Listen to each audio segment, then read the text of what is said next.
A čau lidi, to je první informačka. Chci vám oznámit, že nabíráme do Studia Slim nové lidi a budu se snažit dělat po každý den jedno video, ale neříkám to na 100%. Takhle, asi takhle jen tak provedu, no. Mohli bychom dělat i let's play a podobný a mohli bychom se zahrát, no. Ale je to na vás, můžete hlasovat a prostě takové věci.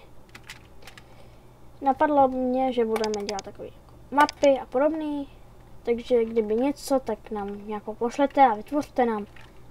Zahrajeme si rádi. Moc rádi bych si vzali. I kdyby chtěli zjistit informace, kdo je v našem kdo je v našem studiu, tak vám řeknu v dalším díle.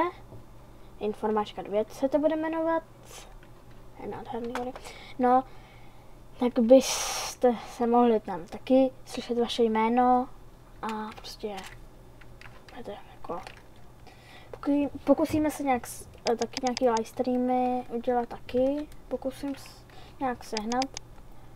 No, to je asi dnes vše, nebo já nevím, možná ještě udělám jedno. Takže čau zatím a hezký večer nebo den, no, to je na vás. Čau.